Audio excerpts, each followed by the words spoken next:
Hello, this is Nancy with Grow More, home of 60 is the New 60, where we choose to live fully. Well, today I thought we would focus on fearless resiliency, one of the ripples in our fountain of youth. And I thought we'd start that off with a highlight of Naomi Judd. I would venture to say that there are few people that haven't at least heard the name or the voice or the music or the story. But when I was looking at bios for fearless and resilient women, hers was the name that resonated. And although it's a pretty well-known story, I think it's important for me to recap just a little bit because it will help us to fully appreciate how that ripple, fearless resiliency, played out in her life. She was born in Ashland, Kentucky in 1946. And at age 17, she found herself unwed and pregnant with her first child, who later became known as Winona. And she quickly married, but it wasn't to the father of the baby. And that marriage lasted until after Ashley was born in 1968, and then it ended in divorce, and she found herself as a single parent. With two daughters to raise. And I discovered an interview she did with Jane Russoff in Ability magazine. And she was discussing those years a little. And so I'll read you what she's had to say. "Oh, I worked my butt off, but you can't get very far without an education. That's why when I hit my 30s, I was always petrified of winding up on the street. I was living just a paycheck away from the street every stupid week. No medical insurance, no savings account, no credit card. I barely had enough gas in my car to get me to work and back that day. I never had any child support. My mother and I weren't speaking to each other. My father was dying of kidney failure. I have nobody in the world, but by God, I vowed, I'm going to put myself through college." And she did. Off to nursing school she went, thinking that was going to be a stepping stone to becoming an MD. Well, Winona during her teenage years they were pretty turbulent. And so Naomi, in an effort to give her daughter a new direction, she and Winona started singing together.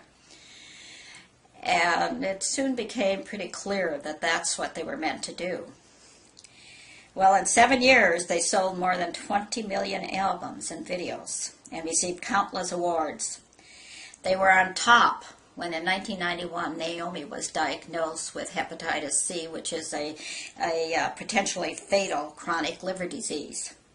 And she had incurred it while she was working as a registered nurse from an infected needle.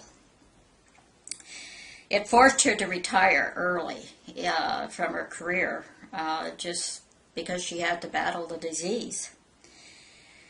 Well, they basically gave her a couple of years to live. And so with discernment, she opened herself up to alternative therapy. And she chose a holistic approach.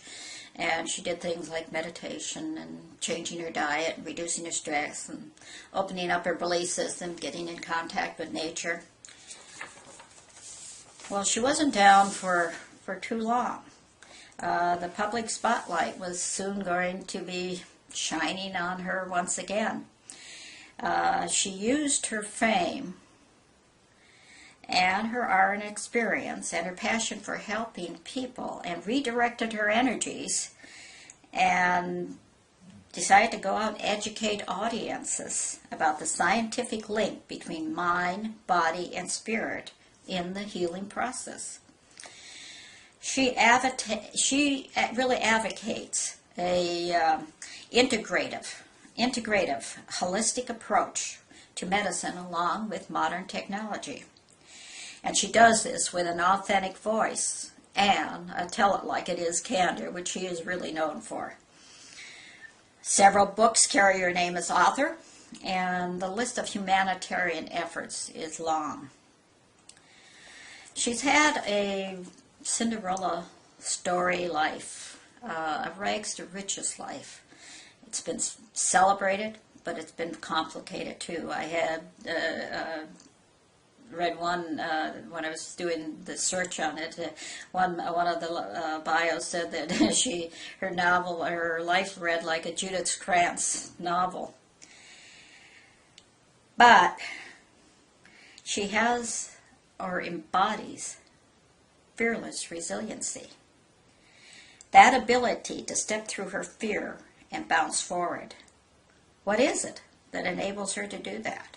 What is it that enables her to live life fully? Well, today I'll give you part of the answer. I'm going to tease you a little bit.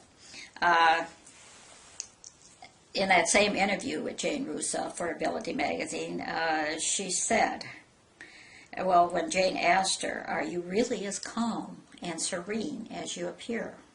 And she replied, "I am.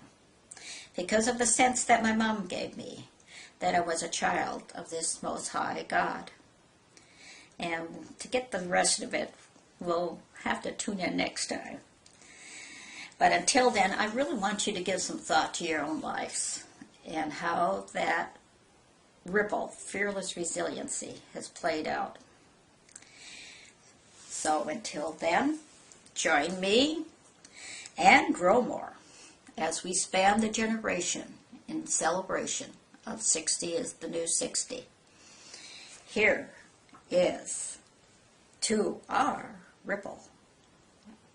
Rippling. I can't get it out. Here's to our rippling fountain of youth.